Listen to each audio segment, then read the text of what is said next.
और इतना welcome back. और इसी के साथ साथ अगर मैं अहवाल बताऊं आपको अपने स्टूडियोज़ का, तो हमारे जितने भी इस वक्त एमसीआर में लोग मौजूद हैं वो इसी डिस्कशन में हैं कि हम क्यों कल का मैच हारे। हमने फाइट बहुत अच्छी की लेकिन इंडिया के सामने वो स्कोर नहीं था। इस बारे में मजीद जानने के लिए कुछ बातें मैं दोनों से जानूंगा अपने गेस्ट से। निरानुद्दीन साहब मौजूद है जो कि सेवर ऑफ पाकिस्तान के रोहे रवा हैं, मारवी कंस्ट्रक्शन के सीईओ हैं और कल भी उन्होंने कुछ प्रेडिक्शंस दी थी। और साथ ही कल हमारी चैनल की एंकर है, उन्होंने कहा कि गुस्सा किसी ने नहीं करना, फायजा ने ही कहा था। तो रेहान भी आपको खुशामदीद कहते हैं। अस्सलाम वालेकुम, कैसे मिजाज है? प्रेडिक्शंस काफ़ी अच्छी दी थी ऐसे कल मैंने बिल्कुल राइट बात की थी। और खैर मैच जो है जीत हार ये तो होता है, जैसे हम भी क्रिकेट खेलते थे एक टाइम में, तो ये तो एक है, गलतियां कोताहियां तो हर टीम में होती हैं। अगर हमारे खिलाड़ियों ने गलतियां कर दी तो उसमें कोई कयामत नहीं। लेकिन यार भी मैं इस बारे में बात करूंगा। देखिए हर दफा अगर आप सेवर ऑफ पाकिस्तान के साथ हैं, आप मारवी कंस्ट्रक्शन में हर दफा गलत बिल्डिंग बनाएंगे ना, कोई नहीं आएगा। मैं इस बारे में बात करूंगा। लेकिन डॉक्टर साहब का सारा जो कसूर होता है वैसे तो कमान का होता है, ऐसे में कैप्टन होता है, कैप्टन उस टीम को लेके चलता है। जिस तरीके से कैप्टन लेके चलेगा उसी तरह टीम में चलना है। बिल्कुल, ये मैं जानूंगा। लेकिन ये बात आपने की ना कि हमें हर दफा हम दुआओं पे चलते हैं, मैं बारे में आ रहा हूं आपकी तरफ भी। जी दो हाथ होंगे आज आपसे भी। डॉक्टर सैयद आरिफ हुसैन साहब जो कि chief executive officer alpha insurance company limited के, यानी जो हमारी स्टेट लाइफ है उसका एक दूसरा रुख जिसको हम अल्फा इंश्योरेंस कंपनी कहते हैं। अस्सलाम वालेकुम। वालेकुम। कैसे मिजाज है आप? अल्लाह का। अच्छा, आप जब भी आते हैं ना एक बड़ी अच्छी सी वाइब आती है हमें कि हम तकाफुल की बात करें, हम अपनी हेल्थ की बात करें, हम अपनी बात करें, हम मुस्तकबिल की बात करें, तो वो बड़ी बेहतर से बेहतरीन होती है। लेकिन आज कुछ चीज़ें हम आपसे ऑफ द रिकॉर्ड जाकर जानेंगे। ठीक, टॉपिक एक है हमारी बहन ने आपको जिन्होंने असाइन किया, उन्होंने एक टॉपिक दिया है और मैं ये ज़रूर कहूँगा कि जब भी वो कुछ बात करते हैं तो हम मानते हैं, आप भी उनकी मानते हैं, क्योंकि उन्होंने कहा था स्पेशली कल रमीज भाई को, कहा रमीज भाई की तबीयत सही नहीं है, उनके लिए भी दुआ कीजिए, अल्लाह ताला उनको सेहत याब करे। आमीन। कंजा हमारी जो बहन है, उन्होंने ये कहा कि डॉक्टर साहब का खास ख्याल रखना है, क्योंकि जब भी मैं उनसे रिक्वेस्ट करती हूँ, और कल के बारे में शायद आपकी कोई आज मीटिंग्स वगैरह भी थी जो आपने उनके लिए पोस्टपोन की हैं, तो जीते रहिए सर। इस बारे में आपसे मजीद बात करेंगे। रेहान भाई, अब आपकी तरफ आते हैं तो डॉक्टर साहब से ना बड़े प्यार वाले सवाल करने, मैंने आपसे थोड़े गुस्से वाले सवाल है। मुझे ये बताएं कि हर दफ़ा ये आपकी बिल्डिंग ख़राब हो, नाकिस मटेरियल आप इस्तेमाल करें और ये आप बोलें कि दुआ करें अगली दफ़ा मैं बिल्डिंग सही बनाऊंगा, तो मैं भी तो थक जाऊंगा ना आपसे। देखिए वो बिल्डिंग है और ये क्रिकेट है, दोनों को सेम ना करें आप। नहीं, मसला ये हमारी कारकर्दगी खराब है ना। कारकर्दगी खराब है, मान लेते हैं आपकी बात, मतलब टोटल कारकर्दगी खराब नहीं थी। हमारे ओपनर अच्छा खेल के गए, ऐसा नहीं कि बुरा खेल, ओपनर ने अच्छा खेला वाकई में। देखिए टीम में कुछ लोगों ने तो अच्छा खेला ना। ये कैप्टन को चाहिए था कि किस जगह किस बॉलर को लगाना है और किस जगह किस बैट्समैन को लगाना है, ये उसकी खामी है, वो उसे एक्सेप्ट करनी चाहिए। और रही बात नाराज़गी की, जाहिर सी बात है आवाम जब पाकिस्तान इंडिया का मैच देखती है ना तो बिल्कुल मतलब जो ना गुस्से में होती है, बोले बस क्यों हारे। मतलब हार जीत तो मुकद्दर होता है, एक ही चीज़ जीतेगी, दोनों चीज़ें तो जीत नहीं सकती ना, एक हारेगा और एक जीतेगा।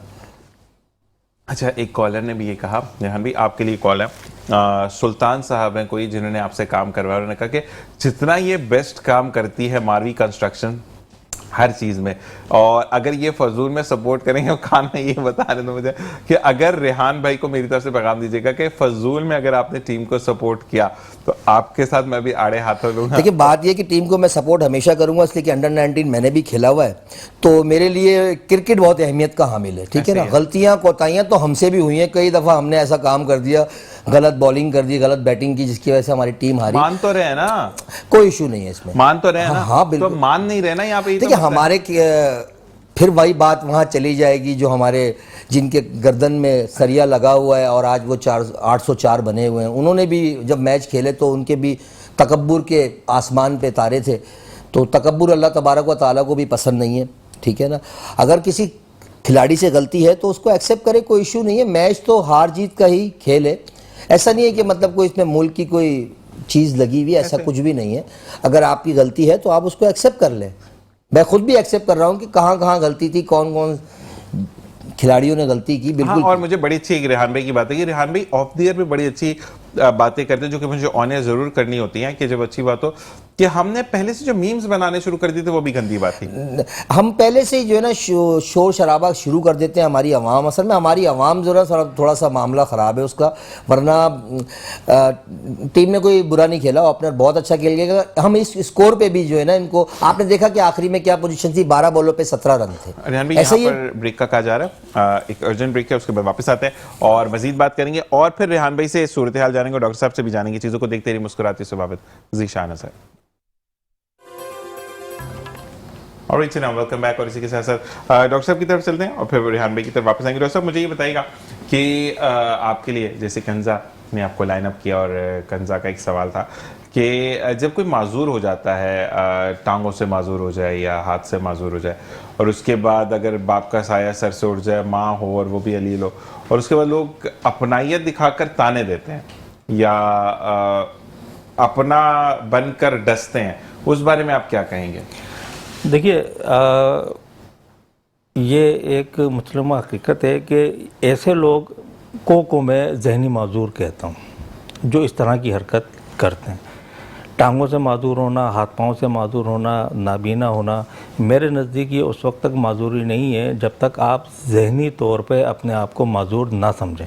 ठीक, पहली बात तो बहुत आपने देखा होगा माजी में हेलन केलर को देख लीजिए जो नाबीना थी और उन्होंने दुनिया में, सबसे पहली बात तो ये है कि आपने जहनी तौर पे अपने आप को जो है मजबूत बनाना है। अच्छा, आजकल का जो ज़माना है वो सोशल मीडिया का है और इसके अंदर हर चीज़ का या तो मीम बनती है या फिर आप हर चीज़ को ज़रा सा भी आप किसी की कोई हेल्प करें और ठकाठक उसको सोशल मीडिया के ऊपर जो है वो आप चढ़ा देते हैं कि जी वायरल करने की कोशिश करते हैं, जो कि इंतहाई, क्योंकि नेकी का तो ये है कि जी दाएं हाथ करे तो बाएं हाथ को ना पता हो। और जहाँ तक तानाज़नी का ताल्लुक़ है तो वो तो एक नॉर्मल आदमी को भी आपको नहीं देना चाहिए, चाहे जाए कि वो माजूर हो। तो ऐसे लोग ज़्यादा जो है हमदर्दी का मुस्तहिक़ हैं जो इस तरह का काम करते हैं। मैं माजूर लोगों की बात नहीं कर रहा, उन जहनी माजूरों की बात कर रहा हूँ जो मदद भी करते हैं और पीछे से दिखावा भी करते हैं। वो जहनी तौर पे बेसिकली माजूर हैं और उनको हमदर्दी की और उनको जो है साइकोलॉजिस्ट की ज़रूरत होती है ताकि वो अपना तर्ज जो ज़िंदगी है उसको वो सुधार सकें। मुझको ऐसे है। और कंजा आपको देख भी रही हैं इस वक्त टीवी पर, वो कह रही हैं कि डॉक्टर साहब का मेरी तरफ से शुक्रिया अदा कीजिएगा। और आप, उन्होंने साथ साथ ये भी लिखा आपके लिए कि आपको मैंने भाई कहा तो आप मौजूद हैं, ये आपकी वो शुक्रगुजार है कि आपने बहन बोलकर यहाँ पे मौजूद है। अच्छा जो सर, एक चीज़ और होती है कि वाकई में किसी को बार बार ये बताना कि तुम माजूर हो या तुम चल नहीं सकते तो वाकई में बड़ी दुख की बात है, बड़ी दुख की बात है। और मैं वही अर्ज़ करूं कि मैं इसको कहता हूं कि इसको चैलेंज के तौर पे लिया जाए। अगर कोई किसी को कह रहा है ये कि आप माजूर हैं, आप कुछ नहीं कर सकते, तो वो करके दिखाए। माजी के अंदर हमारे आसपास, हमारे माहौल के अंदर ऐसी बहुत सारी मिसालें जो है मौजूद हैं कि हम जो हैं वो ऐसे लोगों ने दुनिया में बड़े नाम कमाए। मैं मिसाल दे रहा हूँ, जैसे हेलन केलर पाकिस्तान का एक कैरेक्टर रहा है। पाकिस्तान में भी वो आई थी खातून जो कि नाबीना भी थी और सुनती भी नहीं थी, उसके बावजूद उनका नाम दुनिया के अंदर मौजूद है। तो ऐसे बहुत सारे लोग हैं जिन्होंने अपनी जिस्मानी माजूरी को माजूरी नहीं समझा, अपने दिमाग की ताकत के साथ जो है उन्होंने दुनिया में काफ़ी काम किए। अक्सर आप चले जाएं, नादरा में चले जाएं या मैं एक दो रेस्टोरेंट्स के अंदर मैंने देखा जहाँ पे माजूर लोगों को बाकायदा इज़्ज़त की रोटी और रोटी दी जा रही है, वहाँ पर वो काम कर रहे हैं। अगर टांगे नहीं है तो आप बैठ के जो है कंप्यूटर के ऊपर काम कर सकते हैं। एक ज़माने के अंदर आपके ये जो होते थे टेलीफोन ऑपरेटर, वो नाबीना होते थे। मैंने खुद उनको देखा, नाबीना लोगों को टेलीफोन ऑपरेटर के तौर पर जो है इस्तेमाल करते थे। ठीक है, इनकी टाइपिंग स्पीड बड़ी अच्छी होती है। जो अच्छा टाइपिस्ट होता है वो की के ऊपर नहीं देखता, अगर आपका कभी हो तो वो की के ऊपर कभी नहीं देखता कि कौन सी की पे मेरे, हम तो देखते हैं ना कि ए दबेगा, बी दबेगा, सी दबेगा, लेकिन वो लोग नहीं देखते, ऊपर देख के और वो ठकाठक अपना टाइप कर देते हैं। तो स्किल जो है, अगर अल्लाह ताला ने आपको किसी, और देखें बात यह है कि सेहत, तंदुरुस्ती, माजूरी, ये सब अल्लाह की तरफ से। तो जब अल्लाह ताला ने एक नुक्स पैदा कर दिया आप में, ठीक है, तो इसका मतलब ये हुआ कि उसने कहीं ना कहीं आपको कंपनसेट ज़रूर किया है। ठीक, अगर कोई एक नुक्स है किसी में तो उसके अंदर कोई एक सलाहियत ज़्यादा होगी, और वो जो सलाहियत है वो चूँकि आपके अंदर है तो लिहाजा आप ही उसे ढूंढ के निकाल सकते हैं। सही है। तो अपने जिस्मानी माजूरी को आप माजूरी ना समझें। बहुत सारे लोग हैं जिनके हाथ पांव सलामत हैं, लेकिन सेहत इस बात की इजाज़त नहीं देती कि वो बहुत ज़्यादा कुछ काम कर सकें। ठीक, तो वो अपने जहन को बरोकार लेकर आते हैं और उसके साथ वो अपना काम करते हैं। ठीक है डॉक्टर साहब, अब आपकी तरफ दोबारा आते हैं, लेकिन उससे पहले मैं सवाल छोड़ जाऊं कि आपका जो है अल्फा इंश्योरेंस कंपनी किस मीडियम पर है, ये मुझे बताइएगा कि किस चीज़ पर इंश्योरेंस करती है। हम नॉन लाइफ करते हैं, जैसे कि प्रॉपर्टी अगर किसी की उसको इंश्योर करते हैं, इसके अलावा जो है गाड़ियां हैं उसको इंश्योर करते हैं, कोई स्टॉक है, सामान जो एक जगह से दूसरी जगह जाता है, मेरीन इंश्योरेंस कहलाता है, उसकी हम इंश्योरेंस करते हैं। और ये मतलब है कि नॉन लाइफ के अंदर ये, फिर इसके अंदर एग्रीकल्चर आ जाता है, फिर इसके अंदर लाइफ स्टॉक आ जाता है। तो ये तमाम चीज़ें जो हैं ये नॉन लाइफ सेक्टर के अंदर आती हैं, प्लस हेल्थ इंश्योरेंस। अच्छा, हेल्थ इंश्योरेंस जो है लाइफ इंश्योरेंस भी करती है और जनरल इंश्योरेंस, नॉन लाइफ भी करती है, जनरल इंश्योरेंस भी करती है। तो ये काम जो कि life insurance other than life हम तमाम चीज़ों को इंश्योर करते हैं। अच्छा, एक सवाल आपका एक भाई ने किया है कि अल्फा इंश्योरेंस जो है वो मिनिमम कितनी गाड़ी को इंश्योर करती है, कितने तक, कितनी पुरानी गाड़ी तक आप इंश्योर करवा सकते अच्छा, हैं? ये डिपेंड करता है।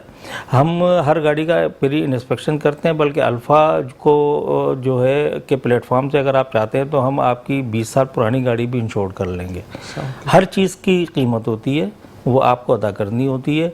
कुछ उसमें रिस्ट्रिक्शंस होती हैं, वो आपको देखनी पड़ती हैं। इसके अलावा अल्फ़ा के प्लेटफॉर्म से अगर आपकी 20 साल की पुरानी गाड़ी है, अगर वो सही हालत में चल रही है तो उसकी भी इंश्योरेंस हो सकती है। ठीक है जी। और साथ साथ ये पूछा जा रहा है कि अगर जो न्यू गाड़ियों जिनको इंश्योर करवाया जाता है, यानी कार की बात की जा रही है, तो उसमें ट्रैकर फैसिलिटीज भी आप देते हैं? ट्रैकर फैसिलिटी देखिए, जो भी जनरल इंश्योरेंस कंपनी है इसका काम ट्रैकर लगाना नहीं होता। फैसिलिटी हम इस तरह से देते हैं, हम कंपनीज के साथ जॉइंट वेंचर्स होता है।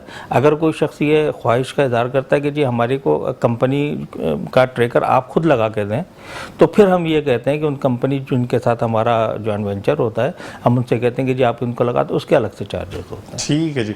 रेहान भाई, आपकी तरफ आते हैं, ये पूछा जा रहा है कि अब क्योंकि सैलाब के बाद बहुत सारी चीज़ों के रेट्स अप हुए हैं, तो क्या सीमेंट सरिये का रेट भी अप होते देख रहे हैं हम और मज़ीद?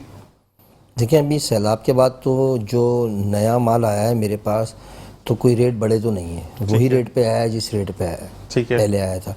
अच्छा, फिर मेरा मामला ये भी है कि मेरी बुकिंग्स होती हैं, मैं पहले से माल की बुक करके रखता हूँ और फिर उसी रेट पे लेता हूँ। भले से रेट बढ़ भी जाएंगे तो वो कंपनी मुझे इस रेट पे देने की पाबंद है। ठीक है। तो अभी जो वैसे जनरल होलसेल पे मैं समझता हूँ कि कोई रेट बढ़ा नहीं है, वही रेट हैं जो थे। हो सकता है कि बढ़ें, क्यों कि सुनने में ऐसी ही बात आ रही है कि रेट कुछ बढ़ेंगे, तो वो तो हमारे वैसे भी रुपए कभी नीचे हो जाता है, कभी सरिये के रेट 2 रुपये ऊपर हो जाते हैं। ये सिलसिला तो अरसे दराज से चला आ रहा है, इसमें कोई सैलाब का कोई अमल दखल नज़र नहीं आता मुझे। सही नहीं। अच्छा, एक चीज़ है रेहान भाई, मुझे एक बात आपसे भी जाननी है, क्योंकि हमेशा एक कहते हैं ना कि जस्टिफिकेशन बात करते हैं आप भी हर चीज़ को सैलाब से अब रिलेट क्यों किया जा रहा है? हमारे यहाँ पर अगर कोई डिजास्टर आता है तो अगर आपको छींक आई है तो वो भी इस वजह से है कि पीछे सैलाब आया था। तो मुझे ये बताएं कि सैलाब आया, बिल्कुल दुनिया में आता है, बहुत सारे मुल्कों में आया, हमारे मुल्क में भी आ गया, कोई इसमें हैरानगी की बात नहीं है। और उसका निमो बदल मरीम नवाज़ ने अदा कर दिया। जो हारी जिनके नुकसानात हुए उनको ऑन द स्पॉट पैसे अदा कर दिए गए हैं और वो अब दोबारा से उसकी तैयारी कर रहे हैं। देखिए, अब जो चीज़ का नुकसान हो चुका है उस पर लकीर पीटने से कोई फ़ायदा नहीं, वो तो नुकसान हो गया है ना। अब आगे की तरफ चले, ना कि हम बिला वजह के लिए सैलाब को एक कहानी बना के रखें कि यार सैलाब आया था तो ये हो गया, सैलाब आया। देखिए, सैलाब आया, नसीब था आपका, मुकद्दर था, ये होना था आपके साथ। हो सकता है कि सैलाब इतना ख़तरनाक आता कि आप ज़मीन बोस हो जाते, फिर ये तो अल्लाह तबारक व तआला का करम है कि अल्लाह तबारक व तआला ने आपको ज़िंदा सलामत रखा। सुभान अल्लाह, ऐसे ही है, हकीकतन तौर पे यही है। बाकी मरीम नवाज़ ने पंजाब में जहाँ जहाँ सैलाब आया वहाँ बेहतरीन काम किया अल्हम्दुलिल्लाह, और पैसे भी फराहम किए हैं। सही। मतलब हमारे यहाँ पर वाकई में काम होता हुआ नजर आया और हमने देखा कि वो बोर्ड पर बैठ कर गई, उन्होंने जो है वो विजिट किया। तो मैं ये कहूँगा कि अब कराची के जो लोग हैं ना हमारे, जो इसलिए कि तमाम लोगों को बजट मिल चुका है और कराची में भी मिल चुका है, सिंध असम्बली को भी मिल चुका है, तो बराए मेहरबानी कुछ ना करें तो कम से कम अपने हिस्से के 5% ही रोड पे लगा दें। बाकी पानी बिजली गैस तो हम देख ही लेंगे, वो हम बर्दाश्त कर ही रहे हैं, कम से कम रोड को तो आप दुरुस्त कर दें। अच्छा, लेकिन अभी जो एक बात है कि और सड़कें भी उखड़ के आई हैं, ये तो बात सही कहने वाले अजीत भाई, लेकिन मुझे ये बताएं कि अभी जो एक नया ट्रेंड सामने है जिस पे लोगों में बड़ा गुस्सा है कि जो ये रेड मनसूबा है, इसको भी कहा कि हो सकता है ये 2035 तक कंप्लीट हो नहीं, जाए। 35 तक नहीं होगा, ये 2030 तक कंप्लीट हो जाएगा। अच्छा, उससे 5 साल हमने कम कर दिए। जी नहीं, कंप्लीट। क्या बात है। दोस्तों, आपकी तरफ आते हैं, मुझे ये बताएं कि अगर मैंने इंश्योरेंस करवा ली और उसके अंदर मुझे ये बेनिफिट होता है कि अगर मेरी गाड़ी की विंडस्क्रीन टूटी है तो वो आपकी तरफ से फ्री ऑफ कॉस्ट लगेगी, या बस इंश्योरेंस ये है कि गाड़ी चोरी हुई, स्टोलन पे आप मुझे पैसे देंगे? हाँ, देखिए, गाड़ी की इंश्योरेंस जो है वो एक टर्म इस्तेमाल होती है कंप्रीहेंसिव इंश्योरेंस के में जो है वो तमाम चीज़ें कवर होती हैं। अगर कहीं स्क्रैच लग गया, विंड स्क्रीन टूट गई, साइड मिरर अगर टूट गया या चोरी हो गया, ठीक। बल्कि मैं आपको ये भी बताता चलूँ, ये जो अभी सैलाब का जो तस्करा आ रहा है, सैलाब में फंस के अगर कोई गाड़ी ख़राब हुई है, इंजन सीज हुआ है, वो भी इंश्योरेंस कंपनी उसको करवा के देती है। ओके, ठीक है, ये कंप्रीहेंसिव इंश्योरेंस है। सिर्फ चोरी या टोटल लॉस ही नहीं होता, इसमें जो है वो जो पार्शियल लॉसेस होते हैं, जैसे कि आप, हाँ, उसमें एक ये होता है कि अगर आपकी गाड़ी जो है पुरानी है, 2 साल पुरानी या 3 साल, तो एज पर स्टैंडर्ड रूल उसमें अगर आप नया पार्ट लगाते हैं, कोई पार्ट की रिप्लेसमेंट होती है, तो फिर आपको डिप्रिसिएशन पे करना पड़ता है।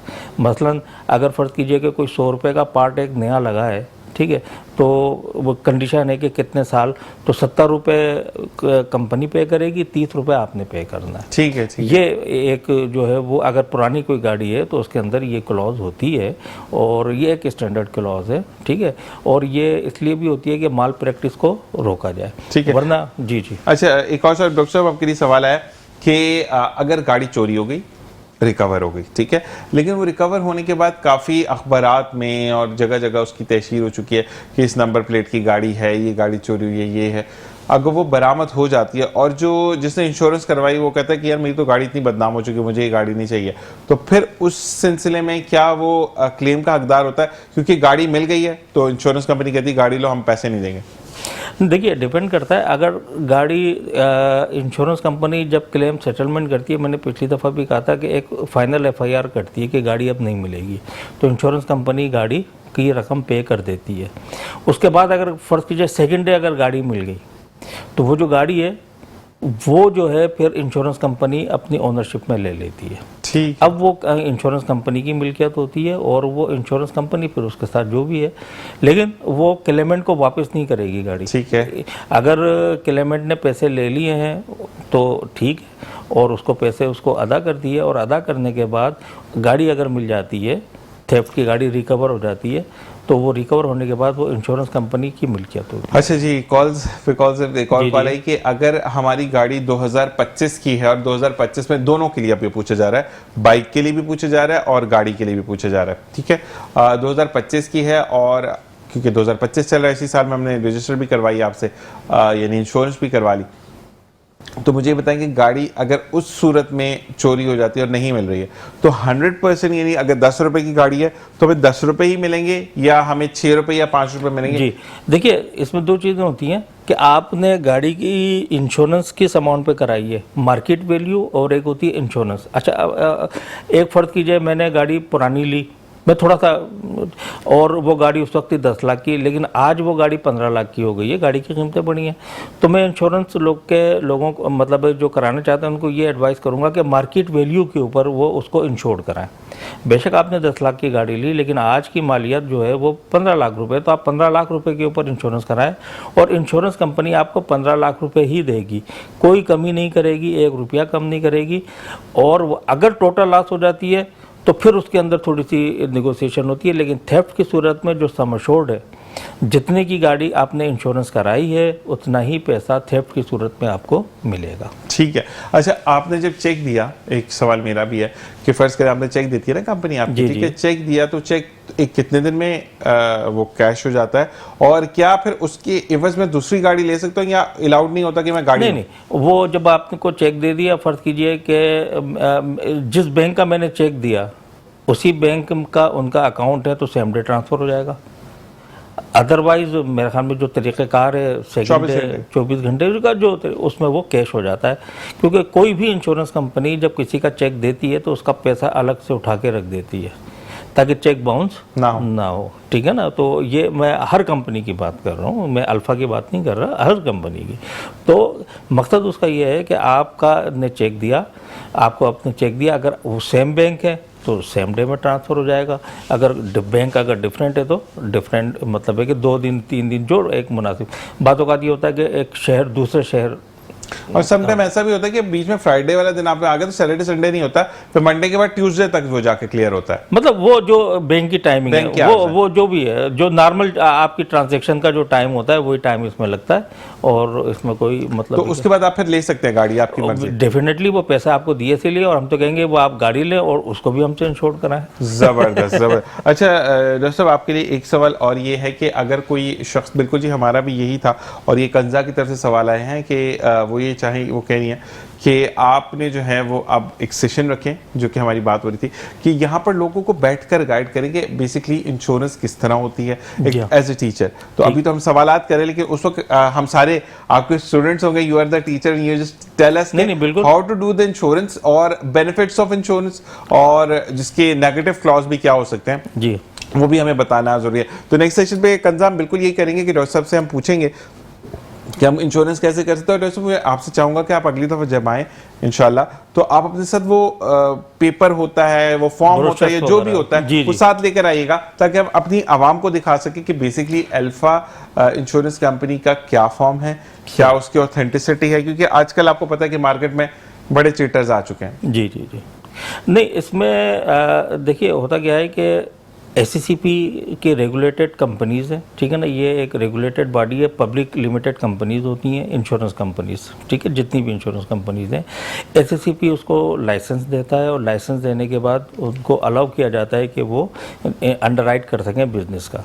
यही लाइफ इंश्योरेंस के हवाले से है, यही तकाफुल के हवाले से है, यही कन्वेंशन और नॉन लाइफ के हवाले से, ठीक। SCCP उसको मॉनिटर कर रहा होता है, हर साल उसकी मॉनिटरिंग होती है, ठीक। और अगर कोई भी इंश्योरेंस कंपनी या तकाफुल कंपनी रूल से हटके या कोई माल प्रैक्टिस अगर कर रही है तो SCCP उसका लाइसेंस को रोक भी सकती है, ख़त्म भी कर सकती है, उसको सीज भी कर सकती है। ठीक है, ठीक है। तो नॉर्मली ऐसा नहीं होता। आप अब तो वैसे भी ज़माना जो है AI का है, आप AI का है, उसमें आप ये कर सकते हैं कि SCCP की वेबसाइट पर चले जाएँ और इंश्योरेंस कंपनी के नाम उसमें आ जाएंगे, ठीक है। तो वो जितनी भी इंश्योरेंस कंपनी है वो सब की सब जो है वो रेगुलेटेड है, और उनको वो लाइसेंस याफ्ता है, और उनको इस बात की इजाज़त है कि वो इंश्योरेंस कर सकती हैं। ज़बरदस्त। रेहान भाई, आपकी तरफ आते हैं, मुझे ये बताएं कि अब जो लोग कंस्ट्रक्शन की तरफ आ रहे हैं, अच्छा हमारे पाकिस्तान में ना हिम्मत नहीं देते, कोई भी काम शुरू करना है या कुछ करना है, तो एक सवाल ये आया कि कुछ स्टूडेंट्स हैं जो कि लाइव कंस्ट्रक्शन होते हुए देखना चाह रहे हैं, तो क्या उनको आपका कोई ऐसा नंबर या कुछ ऐसा प्रोवाइड कर दें ऑन एयर, ताकि वो आपसे खुद रब्ता करें, कि क्योंकि सिविल के जो बच्चे होते हैं उनके लिए विज़िट करना साइट बहुत ज़्यादा ज़रूरी होती है, और कुछ यूनिवर्सिटीज़ ऐसी हैं जो कि पैसा तो ले रही हैं लेकिन प्रॉपरली विज़िट नहीं करवाती, और जो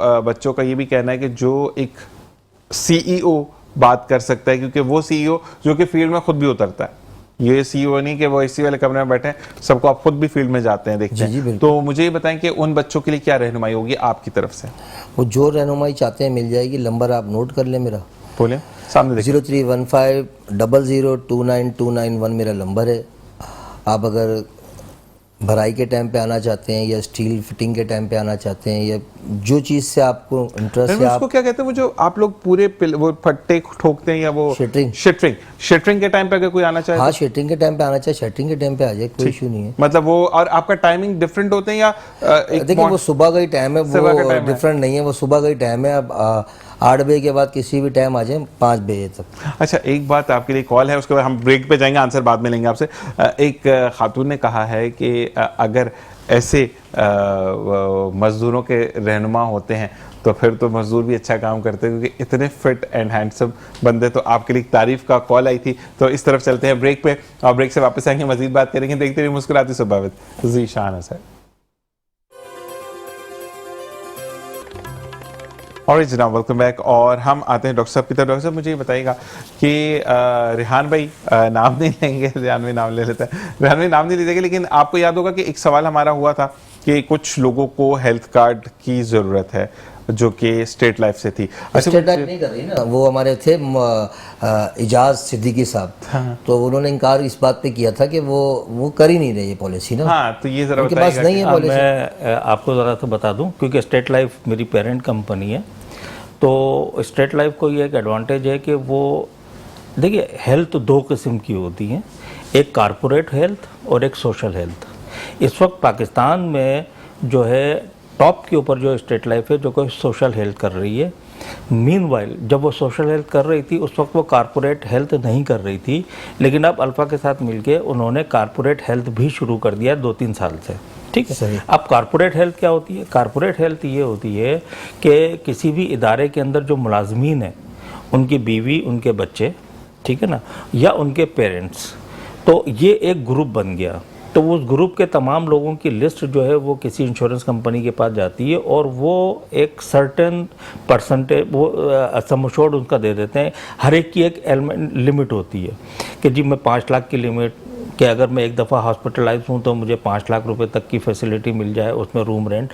तो ये कारपोरेट हेल्थ कहलाती है, जो कि स्टेट लाइफ अब कर रही है 2-3 साल से। हो सकता है आपसे जब बात की हो तो उस वक्त ना कर रही हो, लेकिन अल्हम्दुलिल्लाह अब वो कर रही है और काफ़ी बड़े प्रोजेक्ट, बल्कि मैं नाम लूँ, ये सिंध पुलिस जो है इसका कारपोरेट स्टेट लाइफ कर रही है। माशाल्लाह, ज़बरदस्त। ठीक है। तो इसके साथ साथ और भी बड़े प्रोजेक्ट हैं जो कि स्टेट लाइफ उनका कारपोरेट हेल्थ को मेंटेन कर रही है। ठीक।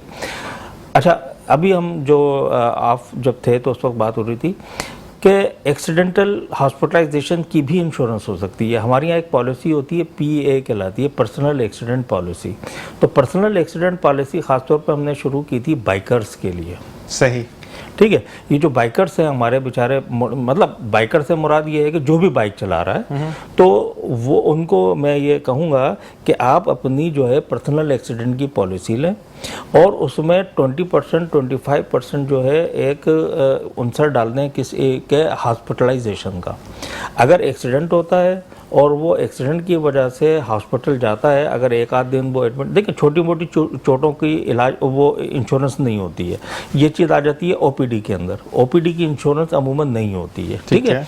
लेकिन अगर आपको का बड़ा कोई खुदा न खास्ता एक्सीडेंट हो जाता है, आपको 1-2 दिन हॉस्पिटल में रहना पड़ता है, फ्रैक्चर होता है उसकी जो भी, तो ये जो एक्सपेंसेस हैं ये रीइंबर्स हो सकते हैं up to a certain limit. तो ये बिल्कुल ले सकते हैं और ये बाइकर्स को जो है लेना चाहिए पर्सनल एक्सीडेंट की पॉलिसी। इंश्योरेंस अल्फ़ा का प्लेटफॉर्म हाजिर है, अगर किसी को चाहिए तो हम आपको ये दे सकते हैं। प्लस मैं आपको अभी एक चीज़ और बताऊं कि हम माउंटेनर्स को भी दे रहे हैं। सही है। ये जो मरहूम सतपारा जो, हाँ, मरहूम सतपारा जो है ये हमारे पास इंश्योर्ड थे और जो है उनका क्लेम जो है अल्फा ने पे किया। इसके अलावा इस तरह की बहुत सारी जो है इनोवेटिव। अच्छा डॉक्टर, यहाँ पर सवाल ये है कि देखें, जनरल प्रॉब्लम ये होती है कि हार्ट की बीमारी, कोई भी इस तरह से रिलेटेड, शुगर की बीमारी है तो OPD में जाएं तो पैसे बहुत लगते हैं, और अगर गवर्नमेंट सेक्टर में जाएं तो पूरा दिन निकल जाता है और फिर कभी कभार तो ऐसा होता है कि डॉक्टर का टाइम ख़त्म हो गया तो चीज़ें ख़त्म हो जाती हैं।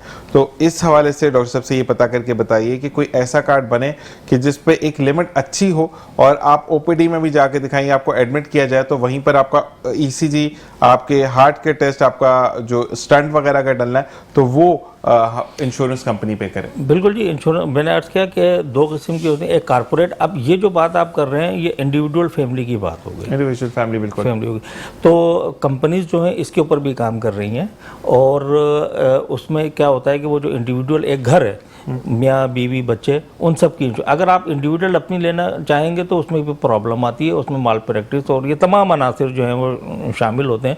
क्योंकि हेल्थ इंश्योरेंस के अंदर ये समझ लीजिए कि लॉस रेशो जो पाकिस्तान में चल रहा है सोशल हेल्थ को हटा के, वो अबव 100, यानी 100 रुपये का आपने प्रीमियम दिया, जो खर्चा है वो 110, 120 इस तरह के क्लेम एक्सपेंस आ रहे हैं। देखिए कोई भी कंपनी जो है वो लॉस का बिजनेस तो नहीं करेगी ना, तो ये बिल्कुल इस तरह के जो फैमिलीज़ को दे रहे हैं।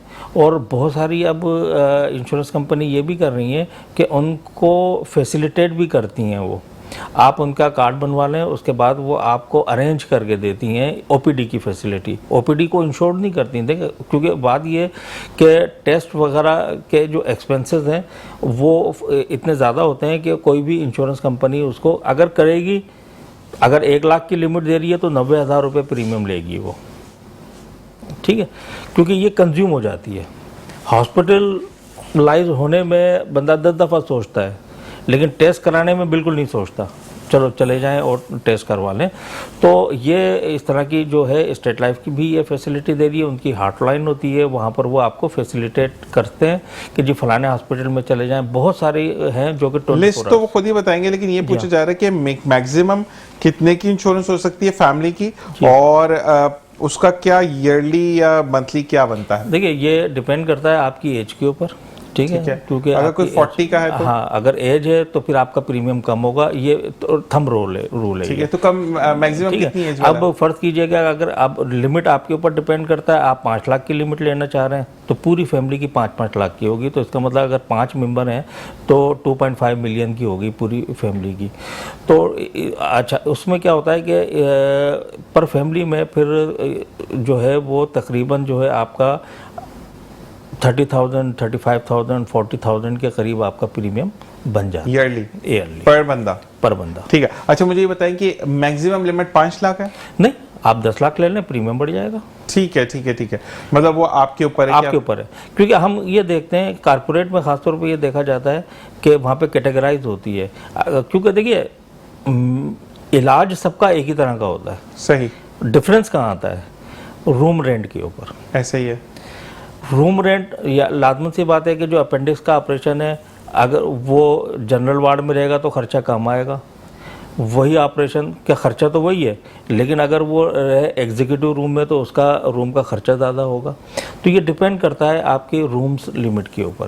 तो जब ज़्यादा लिमिट होती है तो हम अच्छा उनको रूम ऑफ़र करते हैं, अगर कम लिमिट कोई लेता है तो फिर उसको सेमी प्राइवेट इस तरीके से। तो सर हम नेक्स्ट पे यही रखते हैं कि हम हेल्थ के ऊपर बात करते हैं, हेल्थ पे भी आप कर सकते हैं, किस तरह बन सकता है, और मुझे वो फॉर्म भी ला के दिखाएगा, ये मैं पहले से आपको बता रहा हूँ। हम नेक्स्ट वीक में प्लान करते हैं और आपको मैसेज करते हैं कि हम इस दिन रखते हैं, उस दिन फिर आपका सेशन रखते हैं, और उसमें हम ये जानने की कोशिश करते हैं कि हम कैसे कार्ड बनवा सकते हैं और कितने दिन में कार्ड एक्सेस होकर आ जाएगा और वो कितने अरसे बाद उसको हम यूज कर सकते हैं।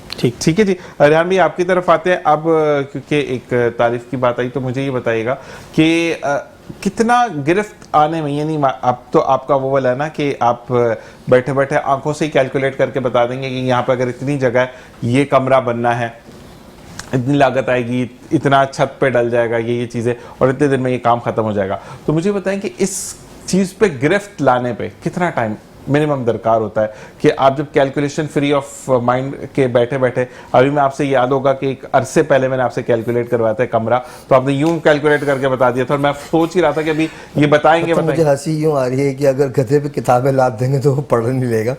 सीखने वाला इंसान जो है वो कुछ ही महीनों में सीख जाता है, और ना सीखने वाला एक निखट्टू मेरे पास है, वो अभी तक नहीं सीखा। नहीं, वो जो भाई आज साथ आते हैं, वो जो छोड़ने गया था, अच्छा वो आज आए नहीं वैसे। हाँ, मैं उनके बारे में पूछने वाला था कि वो कहाँ है। मैं सुबह कहीं और लिख रहा था, उनको लिया ही नहीं है मैंने। अच्छा, वो वरना वो बड़े कितने टाइम से मेरे साथ है पता है? 3-4 साल से, मगर अभी तक उसको जो है ना नहीं साइज का नहीं पता चला। नहीं, अच्छा साइजिंग का प्रॉब्लम ये होता है कि कुछ लोगों का इंटरेस्ट नहीं होता और कुछ लोग इंटरेस्ट लेना नहीं चाहते, क्योंकि अगर मैंने इंटरेस्ट ले लिया तो फिर रेहान भाई। बात सिर्फ ये है कि अगर कोई सीखना चाहता है तो मैं समझता हूँ कि 2 से 3 महीने में सीख सकता है, और कोई सीखना नहीं चाहता तो वो सदियां भी लगा दे तो वो सीख नहीं सकता। अच्छा रेहान भाई, अभी एक चीज़ हम ये जानना चाहेंगे आपसे कि अब एक पर्सनल लाइफ का आपका सवाल कि अगर हम हर चीज़ से हटते हैं ना, हमने काफ़ी हार्ड बातें करनी, अब थोड़ी सी सॉफ्ट बातों की तरफ आते हैं। घूमने का अगर कोई प्लान पाकिस्तान के अंदर हो इस दौर में, यानी मौजूदा जो सूरत हाल है, सैलाब आ गया, सब आ गया,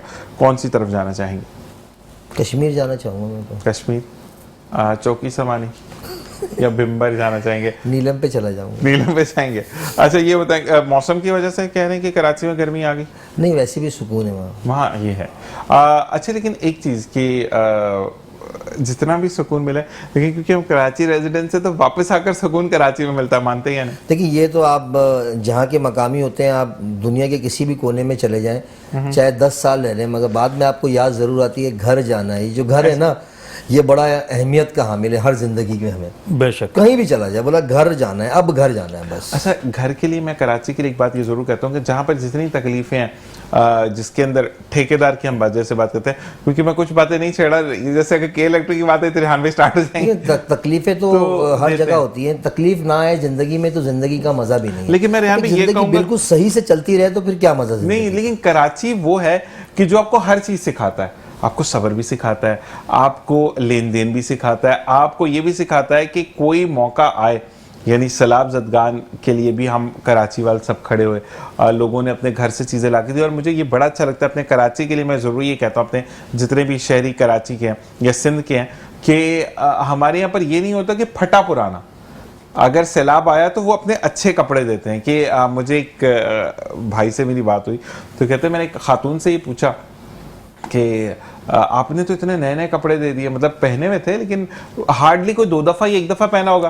तो कहती है कि उन्होंने बड़ी अच्छी एक जुमला मुझे कहा कि आज मैं मर जाऊं, कब्र में आकर तो मुझे कोई नहीं पहनाएगा, ना ही मेरे साथ बक्सा दफन होगा, तो आज अगर मुझे अल्लाह ने तौफीक दी है तो मैं क्यों ना अच्छा कपड़ा दूं, क्योंकि अगर मैं अच्छा देकर फटा पहनूंगी तो अल्लाह ताला मुझे थानों के थान और तोहफे मिलेगा। तो ये कराची के अंदर जी वाकई में जज्बा मोहब्बत बहुत ज्यादा है, बहुत ज्यादा, और खड़े हो जाते हैं, किसी भी शहर की बात हो कराची सामने आ जाता है। और मैं ये जरूर कहता हूँ, मेरे जितने भी चैनल्स पे मैंने काम किया, कि कराची का रमज़ान, मुहर्रम अल हराम और रबीउल अव्वल कराची से बेटर कहीं नहीं है। बिल्कुल मैं अगर हम कराची में, हाँ मैं 14 अगस्त भी 14 अगस्त भी बिल्कुल, और मुझे बड़ा मैंने मिस किया, पता नहीं आप लोगों ने किया या नहीं किया, लेकिन 5-7 साल तो हो गए कंफर्म इस बात को कि मैंने रोड पर बैठकर अफ्तार नहीं की।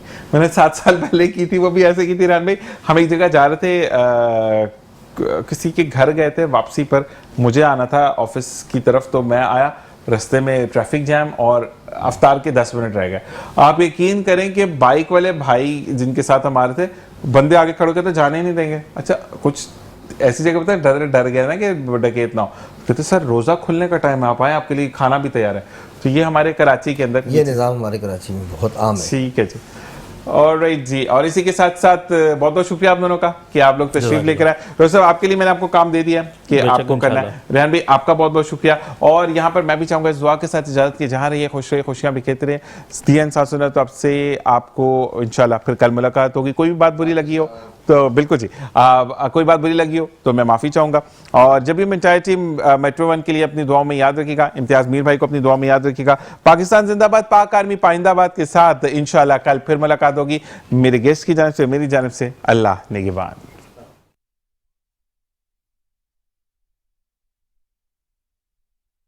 Maharvi Construction Private Limited, building for life. Our services: construction work and interior designing, building materials and accessories supply, Architect and steel structure solutions. A+ material का इस्तेमाल. है।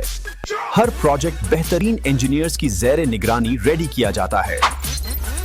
Interior work, modern designs, plumber work, electric work और complete finishing. Best engineer की निगरानी में हर काम मयार के मुताबिक कंप्लीट होता है। Address: Suite Hashtag 1, 28/C, Lane 8, Bukhari Commercial, Phase Y, DHA, Karachi. For more information, contact us 03333 929291, 03150 029291. Email maharviconstruction@gmail.com. Website www.maharviconstruction.com. Maharvi Construction, जहां मयार, एतमाद और डिजाइन का मिलाप है।